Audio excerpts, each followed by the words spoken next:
You think you know what color is. Everyone does, and everyone is wrong. You are seeing colors right now. The blue of this screen, the red of an icon, the green of a leaf outside. It seems like the most obvious thing in the world. It feels as real as the air you breathe. That certainty is the trap. Because when Richard Feynman, 1965 Nobel laureate in physics, creator of the most precise theory science has ever produced, described light at the deepest level physics can reach, color disappeared. It simply wasn't there. Not in any equation, not in any diagram, not in any variable. And Feynman wasn't wrong. His theory, quantum electrodynamics, predicts experiments with an accuracy of 1 part in a billion. If there is a correct description of physical reality, this is it. And in that description, color does not exist. Think about that for a second. The most obvious thing you experience, the difference between the blue sky and a red tomato, doesn't appear in any equation that describes how light and matter interact in the universe. So, one of 3 things is true. Either physics is incomplete, or color is somewhere we haven't looked yet. Or color is not a property of the outside world. It is a construct, something you manufacture, not something you detect. Feynman chose the 3rd option. Today, you will understand exactly why he was right, and why this changes what you think you know about everything you see.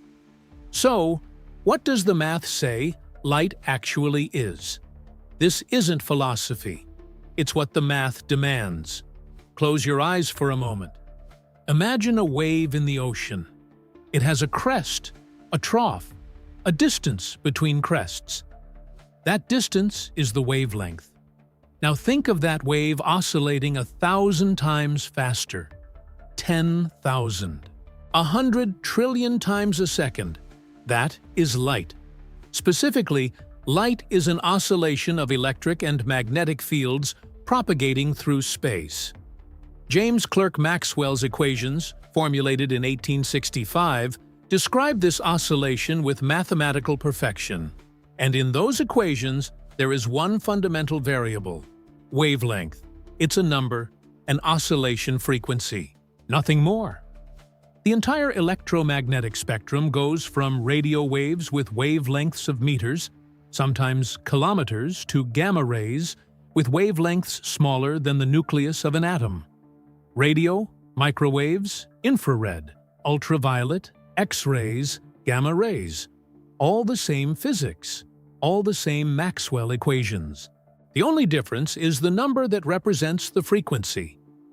The speed of all these waves in a vacuum is identical: 299,792,458 meters per second. Exact. Invariant. Color is not in the speed. Color is not in the equations. Visible light, the kind the human eye detects, is just a tiny slice of that spectrum. From roughly 380 nanometers to 740 nanometers. A nanometer is a millionth of a millimeter. We see an absurdly narrow band of all the electromagnetic radiation that exists in the universe. The first blow to our intuition is this: the 700 nanometer wavelength. The one we associate with red is just a number. It has no red in it at all. The number 700 has no color. It is an oscillation frequency. Period. Newton realized something important in 1666 when he passed white light through a prism and separated it into a rainbow. But notice what he didn't do. He didn't create colors. The prism didn't generate colors. He separated wavelengths that were already present in the white light. White light is a mixture of all the frequencies in the visible spectrum. The prism merely separated them physically because waves of different frequencies refract at slightly different angles as they pass through the glass. What Newton separated were numbers, oscillation frequencies. The experiment revealed the structure of white light, and that structure is purely mathematical. Think about X-rays. The same physics as visible light, just with a much shorter wavelength.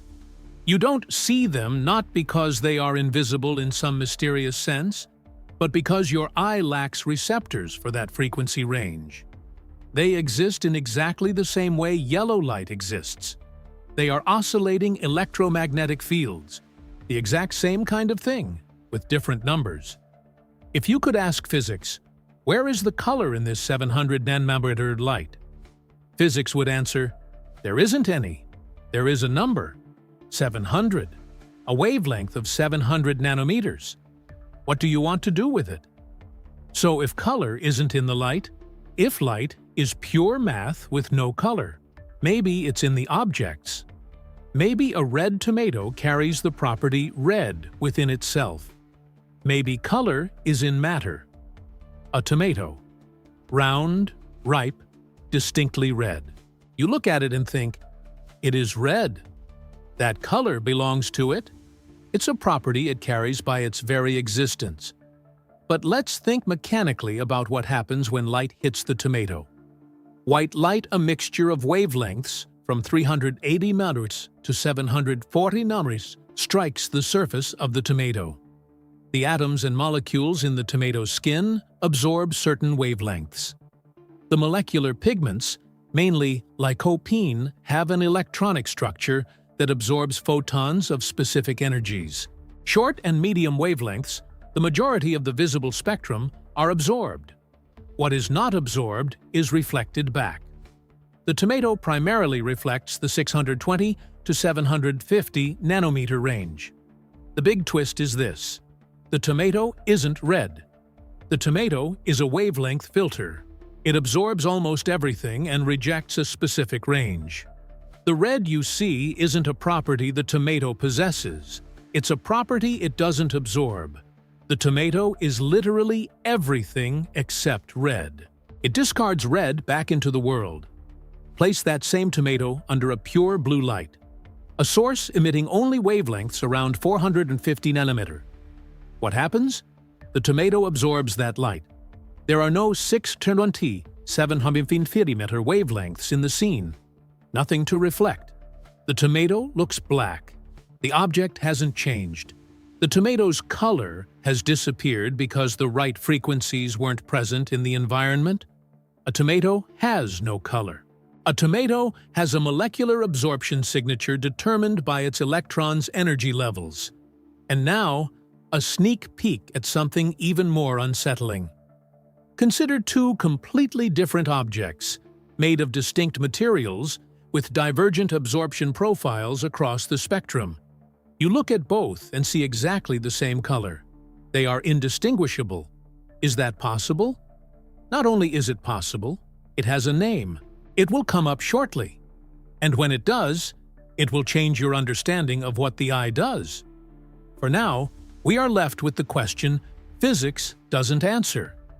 If color isn't in the light and isn't in the objects, where exactly does it come from? And here comes the part that makes physicists uncomfortable.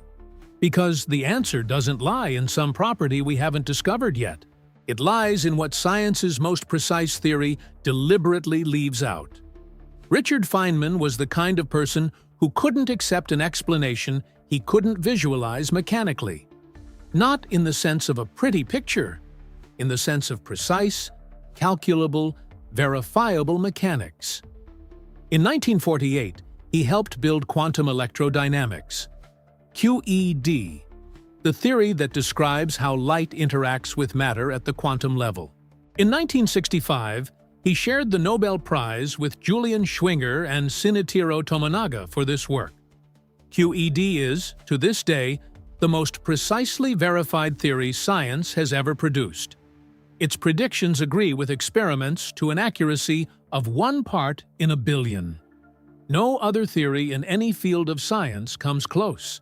If you want to know how light truly works, not approximately, not classically, but at the most fundamental level we know, QED is what you consult. QED defines light like this. It is made of photons, quantum particles, not waves in the ether, not visual rays, but massless particles carrying electromagnetic energy in discrete packets. An individual photon has a frequency. That frequency determines its energy through the Planck relation, E for hhf, where h is Planck's constant and f is the frequency. Higher frequency photons have more energy. Lower frequency photons have less energy. Simple as that. Energy is a number. Now, Feynman created a mathematical tool called the path integral. The idea is this: when a photon goes from point A to point B, it doesn't take a single path. It takes all possible paths simultaneously. Each path contributes a probability amplitude, a complex number. You sum all these amplitudes and get the total probability of the photon going from A to B. It's the sum of infinite paths that produces the behavior we observe. What does this imply? If the photon explores all paths at the same time, the shortest path, the longest, the one that loops back, the one that goes around the universe, how does it get anywhere?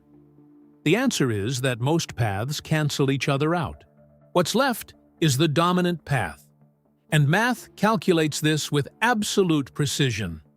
To represent these calculations visually, Feynman invented Feynman diagrams, drawings representing the possible interactions between photons and electrons. A photon arrives. An electron absorbs it. The electron emits another photon. Each vertex in these diagrams corresponds to a numerical factor in the equation. Each line corresponds to a mathematical propagator. You multiply it all, sum over all relevant diagrams, and get a probability amplitude. What shows up in these equations? Let's list them. Photon energy, photon momentum, electron charge, electron spin, coupling constants, probability amplitudes, phases. It's pure math, linear algebra, complex numbers, integrals of abstract spaces. What doesn't show up anywhere? Red, blue, green, yellow, orange. No color, no qualitative property, no appearance of anything. The photon we associate with red, a 700 nanometer wavelength, a frequency of roughly 430 terahertz, appears in the equations as an energy number. This energy number determines which electrons in which atoms the photon can interact with. Because electrons in atoms can only absorb photons with very specific energies, electronic energy levels are quantized by quantum mechanics. A 700 nanometer photon has enough energy to excite certain electrons in certain molecules, but not others. That is all physics registers. This is relevant for understanding why a substance absorbs certain wavelengths and reflects others. It's all about which energies correspond to the molecule's electronic transition levels. It's quantum chemistry. It's calculable with enormous precision. But at no point in this calculation is there an instruction saying, "and this will be perceived as red." That instruction simply doesn't exist in physics. It wasn't carelessly omitted. It doesn't belong to the realm of physics. Feynman reached the deepest level physics can go, and color wasn't there. Not as a property, not as a variable, not as anything. The theory isn't failing here. QED perfectly describes everything light does. It predicts which electrons are excited, which photons are emitted, and with what probability. It describes lasers, atomic spectra, fluorescence, and why the sky is blue. But describes why the sky is blue here means it predicts which wavelengths are scattered by the atmosphere and with what probability. Rayleigh scattering favors short wavelengths blues in proportion to the fourth power of the frequency. Physics calculated this precisely. The blue you see is your brain interpreting this preferential scattering. Physics did its part. The color came from somewhere else. But from where? If the most precise physics science has ever produced doesn't register any color, where does it begin to exist? In the eye. but not the way you might think. The human retina has two types of photoreceptors. Rods, which detect differences in brightness and work well in low light. They're what allow you to see at night, but in grayscale. And cones, which operate in daylight and are responsible for color vision.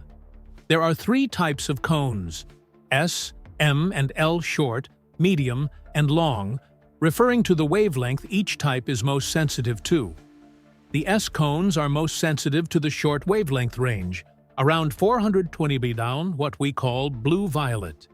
The M cones respond primarily around 513 nm green.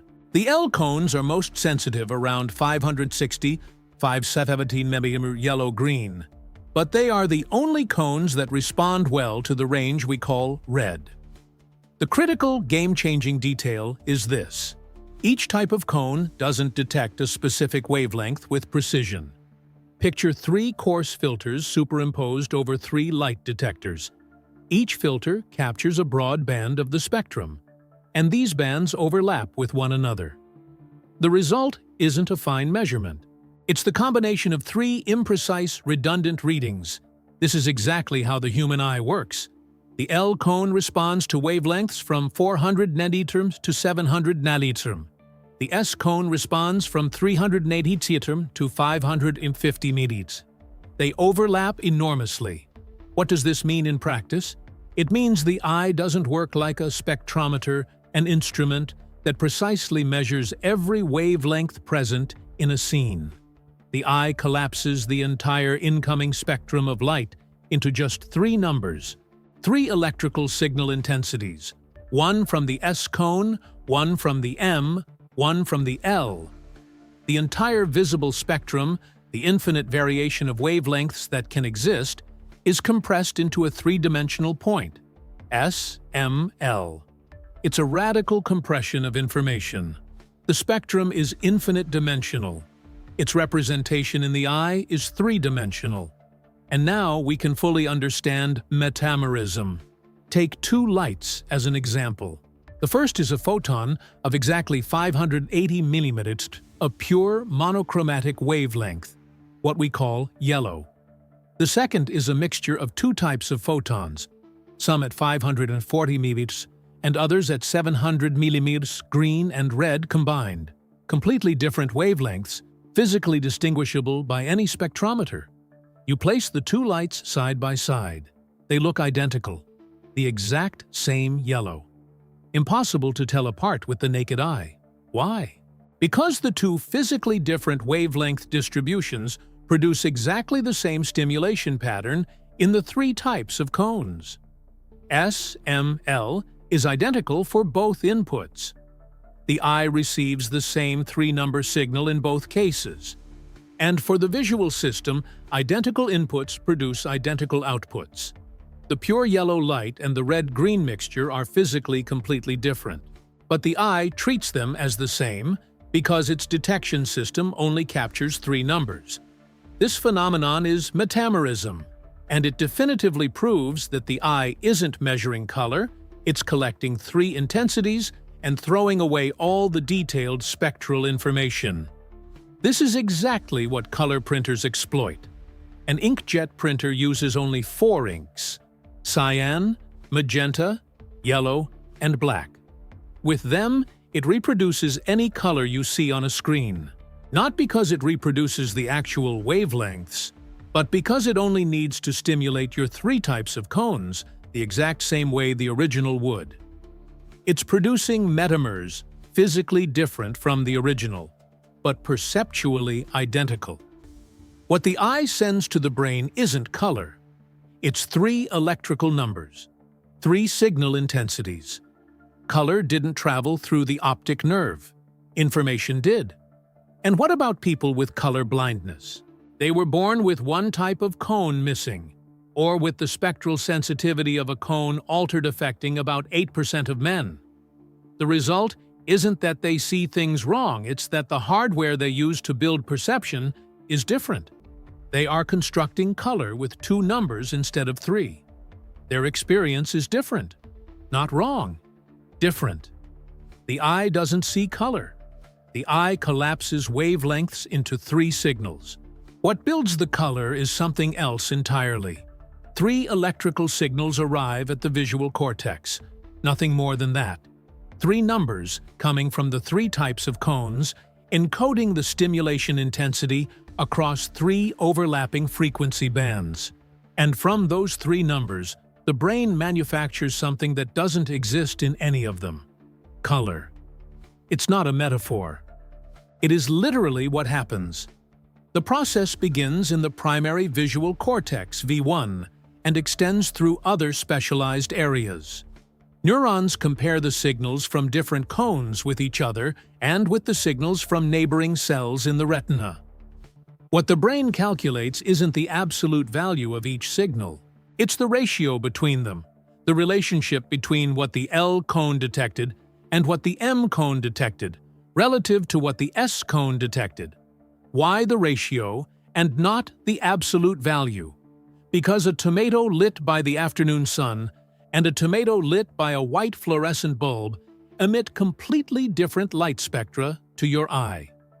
The absolute amount of 620, 750 milliliter light reaching you from the tomato under sunlight might be 10 times greater than under fluorescent light. But the ratio between the wavelengths reflected by the tomato and the wavelengths of the surrounding environment remains stable. The brain calculates the object's color by subtracting the influence of the ambient lighting. It's a normalization algorithm, and it works so well that you don't even realize it's happening. This is called color constancy, and it's extraordinary. You recognize a red apple on a sunny day, on a cloudy day, in a fluorescent-lit room, and by candlelight. Under each lighting condition, the physical spectrum reaching your eye is completely different, but you see the same red color. The brain is constantly normalizing, compensating, and adjusting to give you a stable representation of surface properties, regardless of the lighting conditions. And in February 2015, the entire world discovered that this algorithm isn't universal. The dress.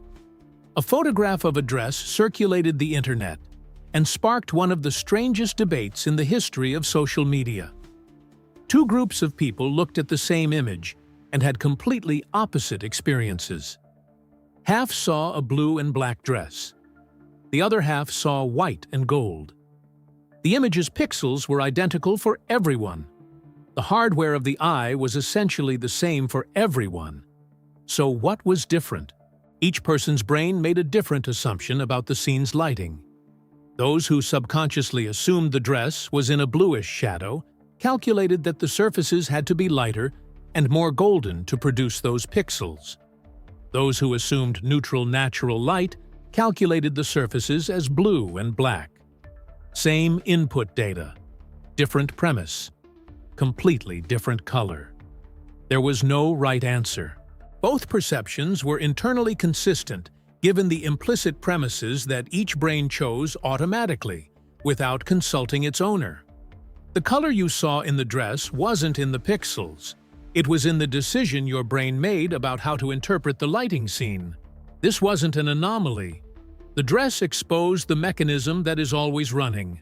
Whenever you look at anything, your brain is inferring color from wavelength ratios and an assumption about ambient lighting. In most cases, everyone makes the same assumption, and no one notices that the color was constructed. The dress was an ambiguous case that left the mechanism completely exposed. Color doesn't exist in the world. It exists in the algorithm your brain runs to represent the world. If color is constructed by the brain, if it doesn't come from the outside but is generated from within, a question arises that science, by definition, cannot answer. Is your red the same as my red? I'm not asking if we both call 700 nanometers red. Of course we do. We've learned to use the same word for the same wavelength range.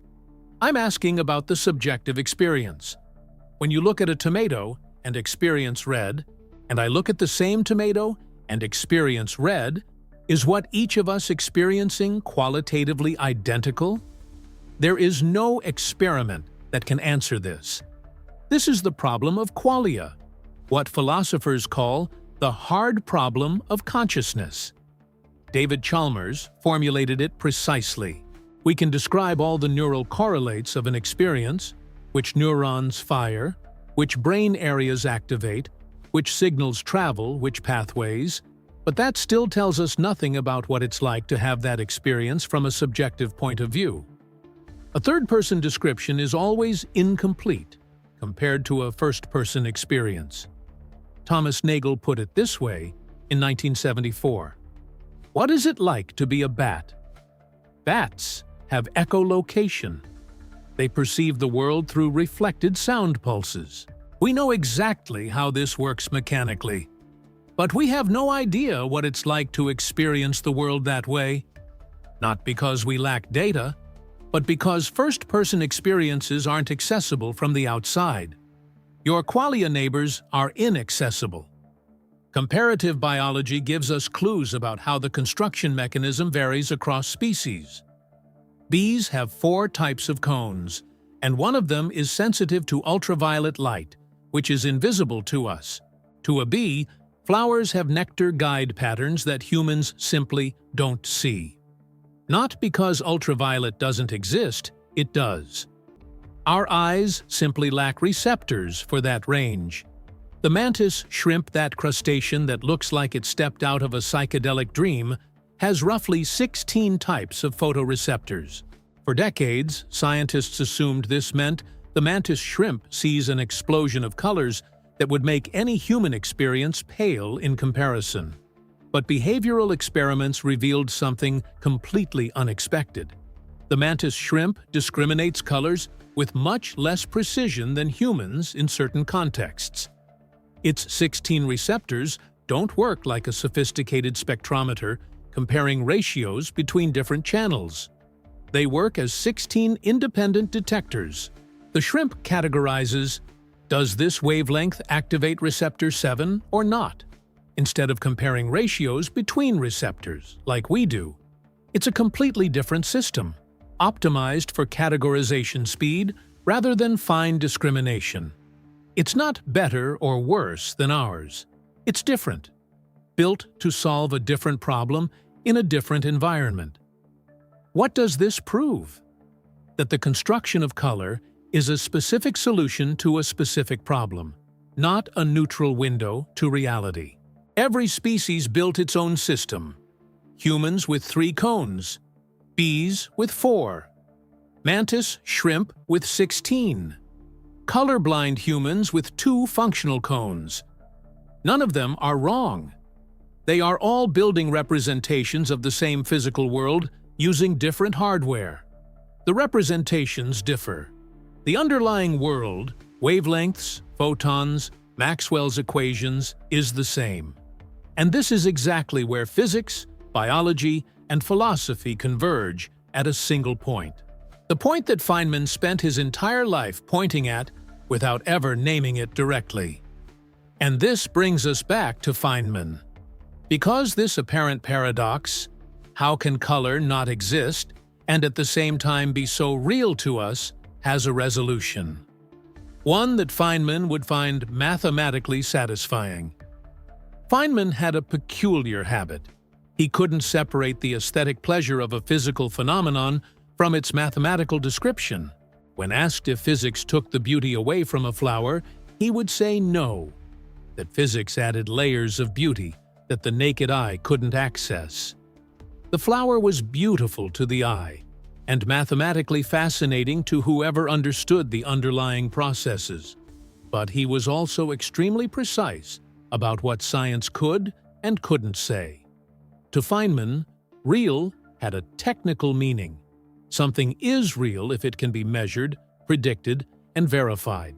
QED is real in this sense.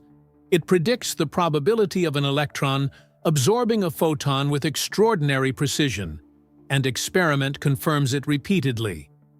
This is real in the sense that matters to physics.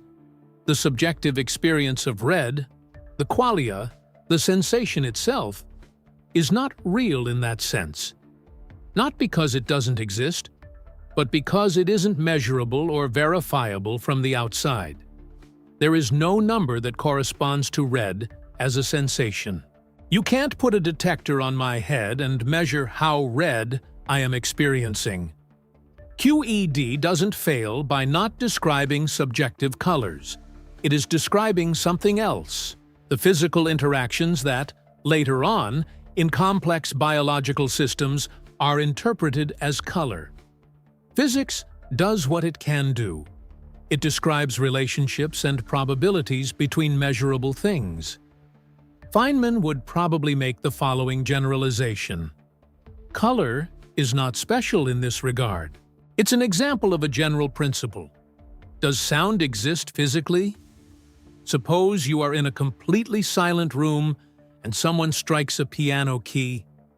The air around it compresses and expands in repeating waves, 440 times per second for the note A. The physics of sound is just that. Oscillating pressure. There is no sound quality in the wave equations. The number 440 doesn't sound like anything. It has no timbre, no body, no what makes a piano. The sound is built by your auditory system from these pressure oscillations. Does heat exist physically? The physics of heat is motion, the average speed of molecules. A hot cup of coffee is a cup where the water molecules are moving faster than in a cold cup. The sensation of heat is built by thermal receptors in your skin and interpreted by your nervous system. The number describing the average speed of molecules doesn't burn anything. Color, sound, heat, all constructed. All neural representations of physical phenomena that, in the equations, have no sensory qualities. Physics maps relationships between measurable things with extraordinary precision. What it doesn't map is how these relationships are experienced from the inside. This doesn't represent a limitation of physics. It is a legitimate division of territory between what science does and what consciousness does. And this division is not a failure. It's honesty. So, what is left? Color is not in Feynman's equations. It's not in the light, which is an electromagnetic oscillation. It's not in the objects, which are wavelength filters. It's not in the photons, which are packets of energy with no qualitative properties. It's not in the three signal intensities that the eye sends to the brain. Color is in the algorithm. And this algorithm is one of the most sophisticated creations of evolution. Think about what it solves. How to reliably identify the properties of a surface, whether it's edible, whether it's the same individual you saw yesterday, whether it's a predator, in a world where lighting constantly changes. Sun, shadow, dawn, dusk, cloudy day. The light spectrum that reflects off each object changes radically with the lighting. The solution evolution found was to ignore absolute values and calculate ratios. A relative comparison between the wavelengths coming from an object and those coming from the surrounding environment. The result of this comparison is stable under lighting changes. It's a surface signature, not a light signature. We call this result color. Color is compression, a way to represent complex relationships of wavelengths into something that can be quickly processed, memorized, and communicated. Red is faster to process than a surface with predominant reflectance at 620, 750 mm with normalized illumination. Color is an interface between physical reality and the cognitive system that needs to navigate this reality quickly. It's not a lie, it's a technology. You are not being fooled by your perception of color. You are being equipped. The system does exactly what it was selected to do, and it does so with an efficiency that no artificial instrument can match in real time within a dynamic and variable environment. The next time you look at a sunset and see that impossible orange turning into red and pink, remember, that isn't out there in the sky. It is being generated right now by the algorithm that evolution took hundreds of millions of years to fine-tune. Physics described the sky with equations. The color you manufactured. The question that remains open is this: if color, sound, and heat are all neural constructs, representations that the brain manufactures from physical signals with no sensory quality, what exactly are you experiencing when you experience anything? Is there anything that is real without an observer to construct it? That is the next frontier, and it begins where this question ends. Subscribe to the channel. This is exactly the kind of question we continue to investigate.